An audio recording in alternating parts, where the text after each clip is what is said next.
যুক্তরাষ্ট্রের পর এবার যুক্তরাজ্য সরকার অভিবাসীদের স্থায়ীভাবে বসবাসের নিয়মকে আরও কঠোর করার সিদ্ধান্ত নিয়েছে।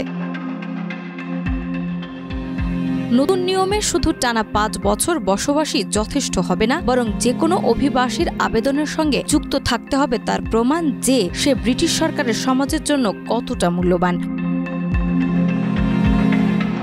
সরকারি সূত্রে জানা গেছে, স্বরাষ্ট্র মন্ত্রণালয় শীঘ্রই এক নীতি কার্যকর করার প্রস্তুতি শেষ করবে এবং স্বরাষ্ট্রমন্ত্রী শাবানা মাহমুদ আনুষ্ঠানিকভাবে বিষয় জানাবেন।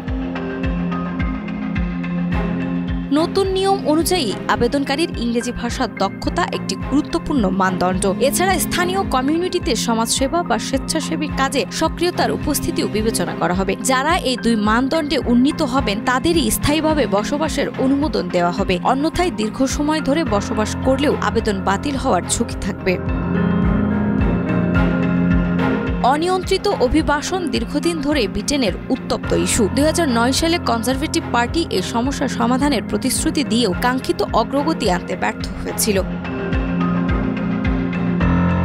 ২০২৪ সালের নির্বাচনে ক্ষমতায় আসা লেবার সরকারও ১ বছর পেরোনোর পর বিশেষ দৃশ্যমান কোনো পরিবর্তন দেখাতে পারেনি। আর এই অনিশ্চয়তা ও দেরির সুযোগ নিয়ে রিফর্ম ইউকে পার্টি অভিবাসন নিয়ন্ত্রণে আরও কঠোর পদক্ষেপের দাবিতে সমালোচনা শুরু করেছে।